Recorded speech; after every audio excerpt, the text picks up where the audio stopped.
नमस्कार, ये आकाशवाणी शिमला है। अब आप राकेश शर्मा से प्रादेशिक समाचार सुनिए। पहले आज के मुख्य समाचार। मुख्य निर्वाचन अधिकारी मनीष गर्ग ने कहा, आगामी चुनाव में सभी मतदाताओं की भागीदारी सुनिश्चित करने के लिए उठाए जा रहे हैं कई कारगर कदम।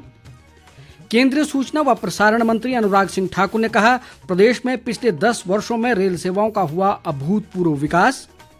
प्रदेश कांग्रेस संगठन महामंत्री रजनीश किमटा ने भाजपा पर जनमत के अपमान का लगाया आरोप। और हिमाचल पथ परिवहन निगम 50 वर्षों की यादगार व संघर्षशील यात्रा को प्रदर्शित करने के लिए शिमला में बनाएगा बस संग्रहालय। अब समाचार विस्तार से। राज्य के मुख्य निर्वाचन अधिकारी मनीष गर्ग ने कहा है कि आगामी चुनाव में सभी मतदाताओं की भागीदारी सुनिश्चित करने के लिए भारत निर्वाचन आयोग अनेक कारगर कदम उठा रहा है।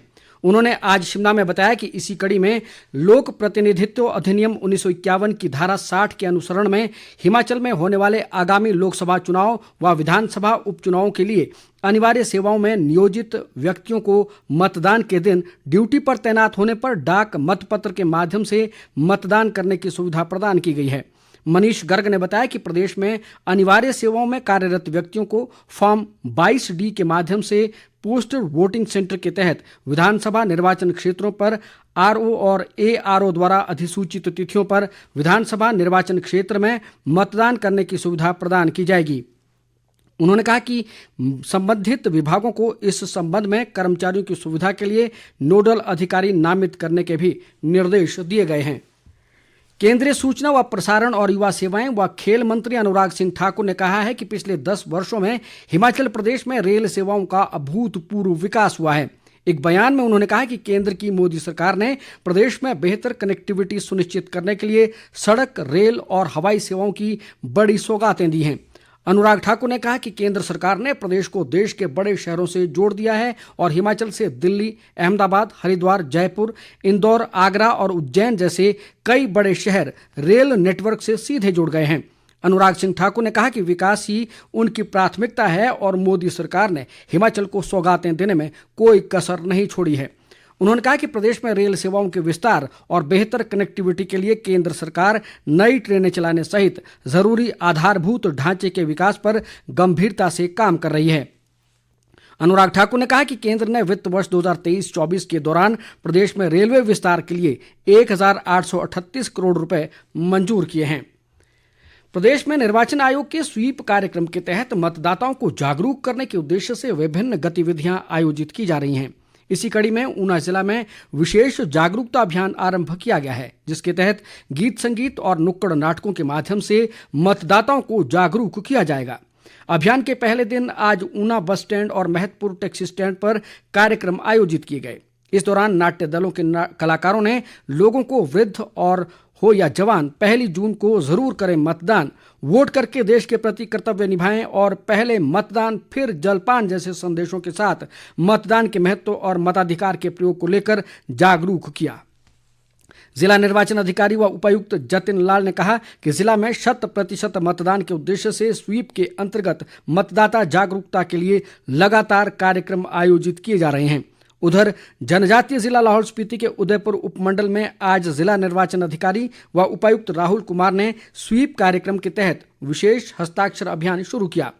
उदयपुर के खेल मैदान में आयोजित शरद उत्सव के दौरान लोगों को संबोधित करते हुए उन्होंने कहा कि जिला में 41 मतदान केंद्र ऐसे हैं जहां पिछले लोकसभा चुनाव के दौरान 62% मतदान दर्ज किया गया था और इस बार जिला के सभी मतदान केंद्रों में 75% से अधिक मतदान का लक्ष्य निर्धारित किया गया है। इधर सिरमौर जिला के नाहन में मतदाता जागरूकता अभियान सहित हस्ताक्षर अभियान भी चलाया जा रहा है। चंबा जिला के जनजातीय क्षेत्र भरमौर की खणी और गरिमा पंचायत के लोगों ने एकलव्य मॉडल आवासीय स्कूल को खणी से स्थानांतरित करने के विरोध में लोकसभा चुनावों का बहिष्कार करने का फैसला लिया है। एकलव्य मॉडल आवासीय स्कूल खणी संघर्ष समिति के अध्यक्ष दीपक जम्वाल सहित अन्य सदस्यों ने कहा कि भरमौर प्रशासन ने इस स्कूल को स्थानांतरित न करने की समिति की मांग को अनदेखा किया है। उन्होंने कहा कि इस संदर्भ में कई बार विभागीय अधिकारियों को अवगत करवाया गया, लेकिन हर बार उनकी मांग को अनसुना किया गया। दीपक जम्वाल ने कहा कि इसके चलते लोगों में काफी रोष है और अगर कोई सार्थक हल नहीं निकाला गया तो खणी और गरिमा पंचायत के लोग लोकसभा चुनाव का बहिष्कार करेंगे। प्रादेशिक समाचार आकाशवाणी शिमला से प्रसारित किए जा रहे हैं। प्रदेश कांग्रेस संगठन महामंत्री रजनीश किमटा ने कहा है कि भाजपा में जो उथल पुथल चल रही है उससे साफ है कि पार्टी के भीतर आपसी मतभेद है। उन्होंने कहा कि कांग्रेस के विधायकों को भाजपा में शामिल कर जिस प्रकार पार्टी ने उन्हें अपना उम्मीदवार घोषित किया है उससे पार्टी के भीतर विद्रोह की स्थिति उत्पन्न हो गई है। रजनीश किमटा ने कहा कि भाजपा नेता व कार्यकर्ता स्वयं को अपमानित महसूस कर रहे हैं। किमटा ने कहा कि नेता प्रतिपक्ष व पूर्व मुख्यमंत्री जयराम ठाकुर कांग्रेस के बागी विधायकों को पूर्व मुख्यमंत्री प्रेम कुमार धूमल से मिलाकर उन्हें मनाने का असफल प्रयास कर रहे हैं। उन्होंने भाजपा के वरिष्ठ नेता व पूर्व केंद्रीय मंत्री शांता कुमार के उस कथन का समर्थन किया जिसमें उन्होंने कहा है कि भाजपा अपने पथ से पूरी तरह भटक गई है। उन्होंने कहा कि भाजपा सत्ता की लालसा में ऐसे कृत्य कर रही है जो देश और प्रदेश की राजनीति को शर्मसार करती है। उन्होंने कहा कि प्रदेश में भाजपा ने जनमत का अपमान किया है और प्रदेश में उपचुनाव थोपकर लोगों की भावनाओं से खिलवाड़ किया है। उन्होंने कहा कि प्रदेश के लोग भाजपा को कभी माफ नहीं करेंगे। उन्होंने दावा किया कि प्रदेश की 4 लोकसभा सीटों के साथ साथ 6 विधानसभा उपचुनाव में कांग्रेस अपनी जीत का परचम लहराएगी। शिमला संसदीय क्षेत्र से भाजपा प्रत्याशी व सांसद सुरेश कश्यप ने कहा है कि प्रदेश में जो अस्थिरता का माहौल बना है उसके लिए प्रदेश की कांग्रेस सरकार जिम्मेदार है। सोलन जिला के अर्की में आज लोगों को संबोधित करते हुए उन्होंने कहा कि देश भर में कांग्रेस का अस्तित्व खतरे में है और कांग्रेस पार्टी मात्र एक क्षेत्रीय संगठन बनने की कगार पर है। सुरेश कश्यप ने कहा कि मौजूदा समय में कांग्रेस एक डूबता जहाज है जिसमें कोई भी सवार नहीं होना चाहता और पार्टी के बड़े नेता चुनाव लड़ने से इनकार कर रहे हैं। उन्होंने कहा कि प्रधानमंत्री नरेंद्र मोदी के नेतृत्व में देश प्रगति के पथ पर अग्रसर है। प्रदेश कांग्रेस के कार्यकारी अध्यक्ष व विधायक चंद्रशेखर ने कहा है कि आगामी लोकसभा चुनाव और विधानसभा उपचुनाव में कांग्रेस पार्टी क्लीन स्वीप करेगी और जीत का परचम लहराएगी। उन्होंने कहा कि भाजपा नेता अवसरवादी राजनीति कर रहे हैं और लोगों को गुमराह करने का असफल प्रयास किया जा रहा है। उन्होंने कहा कि प्रदेश में जनबल से भाजपा की धनबल राजनीति का अंत होगा। हिमाचल प्रदेश पथ परिवहन निगम इस वर्ष अपनी स्थापना के 50 वर्ष पूरा कर रहा है और इस उपलक्ष्य पर निगम द्वारा स्वर्ण जयंती उत्सव मनाया जा रहा है।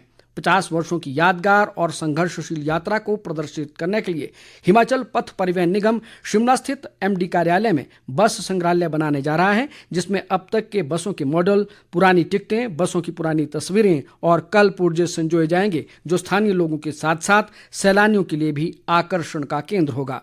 निगम के प्रबंध निदेशक रोहन चंद ठाकुर ने बताया कि एचआरटीसी स्थापना के 50 वर्ष पूरा होने के अवसर को स्वर्ण जयंती उत्सव के रूप में मना रहा है। उन्होंने कहा कि निगम एचआरटीसी बसों की वीडियो और फोटो स्पर्धा आयोजित कर चुका है। इसी कड़ी में अब एचआरटीसी बस संग्रहालय बनाने जा रहा है जिसमें 1974 से 2024 तक निगम के बेड़े में शामिल हुई हर प्रकार की बसों के मॉडल प्रदर्शित किए जाएंगे। रोचन ठाकुर ने बताया कि निगम ने बसों के मॉडल बनवाने शुरू कर दिए हैं और 6 तरह की बसों के मॉडल तैयार हो चुके हैं जबकि अन्य पर काम जारी है। रोनचंद ठाकुर ने बताया कि एचआरटीसी 30 मई तक अपने सभी 31 यूनिट को कैशलेस कर लेगा। उन्होंने कहा कि पहले चरण में शिमला में लोकल बसों सहित वॉल्वो बसों को कैशलेस कर दिया गया है। उन्होंने कहा कि दूसरे चरण में नाहन, सोलन, पालमपुर, सुंदरनगर, हमीरपुर, मंडी, बिलासपुर, धर्मशाला, सरकाघाट, ऊना, बैजनाथ और धर्मपुर यूनिट को 30 अप्रैल तक कैशलेस बनाने का लक्ष्य है जबकि अन्य यूनिट को 31 मई तक कैशलेस कर दिया जाएगा। लाहौल स्पीति जिला के मुख्य चिकित्सा अधिकारी डॉक्टर रोशन लाल ने कहा है कि जिला में 7 अप्रैल को पल्स पोलियो अभियान आयोजित होगा। उन्होंने कहा कि 3 मार्च को आयोजित पल्स पोलियो अभियान भारी बर्फबारी के कारण स्थगित कर दिया गया था।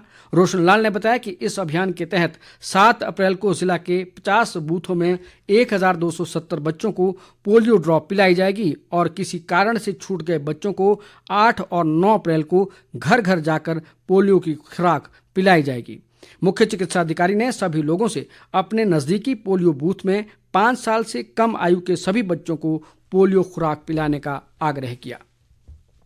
शिमला शहर में पानी, कूड़ा और प्रॉपर्टी टैक्स की दरों में हुई वृद्धि के खिलाफ शिमला नागरिक सभा ने आज उपायुक्त कार्यालय के बाहर विरोध प्रदर्शन किया। शिमला नागरिक सभा के संयोजक संजय चौहान ने कहा कि निजीकरण और व्यापारीकरण की नीतियों के कारण जनता को उनकी मूलभूत सुविधाओं से वंचित किया जा रहा है। उन्होंने कहा कि विश्व बैंक की शर्तों और खर्चों की भरपाई की आड़ में शिमला शहर में हर वर्ष बुनियादी सुविधाओं के रेट में 10% या इससे अधिक की बढ़ोतरी हो रही है। नागरिक सभा ने नगर निगम से पानी, कूड़ा और संपत्ति कर में की गई वृद्धि को वापस लेने की मांग की है। इस बीच शिमला शहरी क्षेत्र के विधायक हरीश जनार्था ने कूड़े और पानी की दरों में की गई बढ़ोतरी को अनुचित करार देते हुए अधिकारियों से बैठक करने की बात कही। वहीं दूसरी ओर शिमला नगर निगम के आयुक्त भूपेंद्र अत्री ने स्पष्ट किया कि कूड़े और संपत्ति कर में पूर्व निर्धारित नियमानुसार ही बढ़ोतरी की गई है। अंत में मुख्य समाचार एक बार फिर। मुख्य निर्वाचन अधिकारी मनीष गर्ग ने कहा, आगामी चुनावों में सभी मतदाताओं की भागीदारी सुनिश्चित करने के लिए उठाए जा रहे हैं कई कारगर कदम। केंद्रीय सूचना व प्रसारण मंत्री अनुराग सिंह ठाकुर ने कहा, प्रदेश में पिछले 10 वर्षों में रेल सेवाओं का हुआ अभूतपूर्व विकास। प्रदेश कांग्रेस संगठन महामंत्री रजनीश किमटा ने भाजपा पर जनमत के अपमान का लगाया आरोप। और हिमाचल पथ परिवहन निगम 50 वर्षों की यादगार व संघर्षशील यात्रा को प्रदर्शित करने के लिए शिमला में बनाएगा बस संग्रहालय। इसी के साथ ये समाचार बुलेटिन समाप्त हुआ। नमस्कार।